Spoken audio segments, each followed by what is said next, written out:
Warga negara Indonesia dilaporkan terjebak di Pulau Socotra, Yaman imbas tidak adanya penerbangan yang tidak beroperasi menyusul serangan udara Saudi ke Pelabuhan Mukalla di Provinsi Hadramaut, Yaman. Bagaimana update penanganan terhadap 3 WNI yang terjebak? Kita akan membahasnya bersama dengan Duta Besar Indonesia untuk Kesultanan Oman dan Republik Yaman, Bapak Irzan Johan. Halo, selamat sore waktu Indonesia, Pak Irzan. Bagaimana kabar Anda hari ini? Selamat sore Bapak Bu Freddy dan juga para pemirsa CNN Indonesia. Baik, Alhamdulillah sehat. Alhamdulillah sehat. Baik, terima kasih Pak Irzan. Kami ingin mengetahui update terkini dari kondisi para WNI di Yaman. Bagaimanakah update terbarunya, Pak Irzan? Update terbaru mungkin dia sekarang hari ini sudah sampai Jakarta ya. Karena terakhir tanggal 9 itu dia sudah berada di Jeddah ya. Di ketiganya. Baik, berarti sudah sampai di Jakarta. Lantas ketika ada proses terjebak itu Pak, apa saja langkah-langkah yang sudah dilakukan oleh pihak Kedubes RI di Yaman hingga akhirnya bisa dipulangkan hari ini? Kami terus berkoordinasi pada instansi terkait seperti misalnya dengan Kemlu Yaman dan juga Kemlu di Oman di sini, dan juga Kemlu di pusat ya, dan juga KJRI Jeddah, termasuk juga Kedutaan Besar Republik Indonesia di Abu Dhabi dan juga di Riyadh untuk kegiatan mereka segera mereka bisa dipulangkan. Baik, kalau untuk akses jalur pemulangannya itu bagaimana Pak teknis untuk pemulangan dari 3 WNI ini? Melalui jalur manakah? Sebelumnya mereka itu kan datang dari Abu Dhabi ya. Cuman pesawat sejak terjadi ya peperangan, ada pertikaian itu dia kena stranded, sehingga dia harus melalui ya dari Seyun itu langsung ke Jeddah.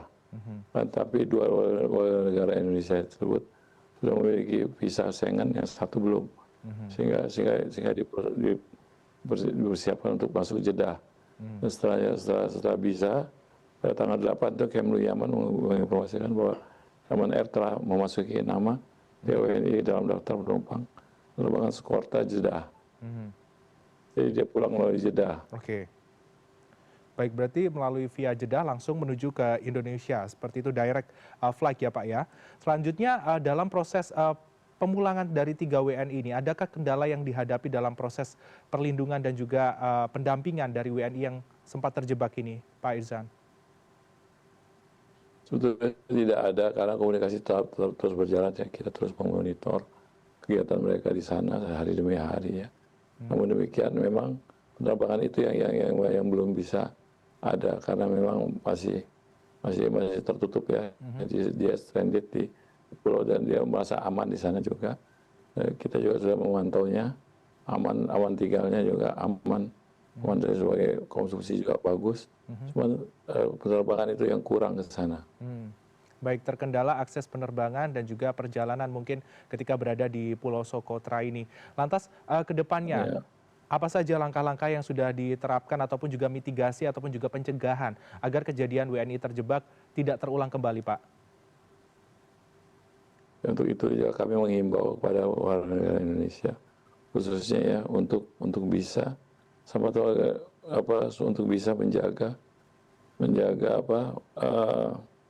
tidak masuk ke bepergian ke wisata Yaman. Nah, Yaman ini sudah tertutup sebetulnya. Red area itu sudah tertutup dari tahun 2015. Gitu. Baik Pak, mungkin boleh diceritakan sedikit sebenarnya kondisi di sana itu seperti apa? Konflik yang terjadi itu apakah memang semakin meluas atau bagaimana Pak Irzan? Dari sudut pandang Anda. Konflik terjadi itu adalah antara Uni Emirat Arab dengan Arab Saudi ya, ketika Uni Emirat Arab itu membela STC ya di daerah Hadramaut, sehingga Arab Saudi agak marah di situ, sehingga dia mengirim pasukannya dan terjadi tembak menembak ya. Waktu itu terjadi 7 Desember, 30 Desember sudah terjadi tembak menembak. Namun di daerah tertentu saja di lapangan terbang di Seyun situ ya. Tapi tidak menimbulkan korban apa-apa di warga negara Indonesia yang ada.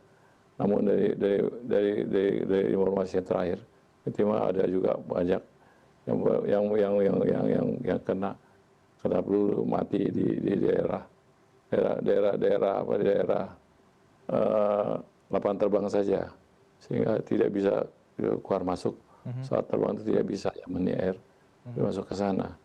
Itulah kondisinya. Namun demikian kita ada 5.000 warga negara Indonesia, 6.000 ya 5.000 bermukim di daerah Hadramaut ya khususnya di Tarim dan Mukalla. Itu mereka aman-aman saja di sana. Oke. Baik, Anda menyebutkan ada sekitar 5.000 sampai 6.000 warga negara Indonesia yang bermukim di sana. Lantas sejauh ini apakah ada laporan-laporan khusus yang disampaikan dari warga negara Indonesia yang masih bertahan di sana, Pak? Atau bermukim di sana? Ya kita secara berkala kita memberikan pelayanan juga ya, karena kita tidak ada kantor di sana, kantor perangkap kedutaan besar ada di Oman. Kita mempunyai satgas di sana. Satgas ada di Tarim dan ada di Mukalla. Satgas itu yang memberikan informasi situasi yang terjadi di sana. Dan kami juga secara rutin juga terbang ke sana untuk melakukan pelayanan kekonsuleran seperti panjang paspor dan juga surat-surat yang berkaitan dengan kewarganegaraan kita di sana. Baik, berarti untuk kendala komunikasi tidak ada sama sekali ya Pak atas kejadian yang berada di Pulau Socotra ini sejauh ini? Dari kejadian terakhir ini ya kami mendapatkan informasi bahwa tidak ada warga Indonesia yang kena ya, alhamdulillah. Dan juga memang kondisinya itu dia hanya tempat-tempat tertentu saja, tidak melebar kemana-mana. Seperti misalnya tempat adanya pasukan Uni Emirat Arab di sana, sehingga disitulah dia dibom ya.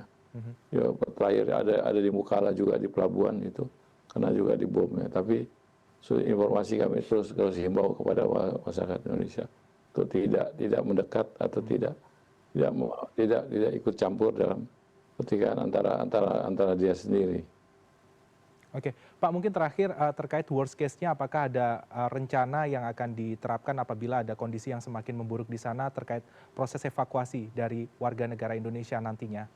Skemanya apakah sudah ada Pak? Baik. Kami juga sudah melakukan, sebelumnya juga kami melakukan evakuasi warga negara kita yang ada di Sanaa ya. Sudah kami pulangkan juga dari sana. Dan kita sudah menyiapkan skenario untuk bisa memulangkan jika terjadi apa-apa untuk jalur-jalur evakuasi kemana saja. Kami biasa sudah bekerja sama dengan Kementerian Luar Negeri melalui Direktur Timur Tengah. Sudah intens kita melakukan pembicaraan ini. Jika bisa terjadi apa-apa, kami akan melakukan evakuasi. Evakuasi pernah juga kita lakukan pada tahun 2019. Tahun lalu ya juga itu besar-besaran ya. Hampir 2015 sampai 3.000 orang nah kita pulangkan di sana. Baik. Dan saya sendiri datang itu tahun 2020 masih 2.000 orang mahasiswa di sana. Nah, sudah 5.000 lebih 6.000. Baik Pak Irzan, tentunya skema sudah disiapkan apabila ada kondisi worst case-nya nanti dan beberapa ini juga sudah sempat dilakukan di tahun 2019 tentunya sudah bisa dibilang berpengalaman untuk melakukan proses mitigasi ataupun juga evakuasi apabila kondisi semakin memburuk di sana. Tapi kita harapkan kondisinya semakin kondusif, tidak terjadi hal-hal yang lebih mengenaskan di sana. Terima kasih Bapak Irzan Zohan, Duta Besar Indonesia untuk Kesultanan Oman dan juga Republik Yaman atas update informasi yang Anda sampaikan. Selamat kembali beraktivitas, jaga kesehatan Anda.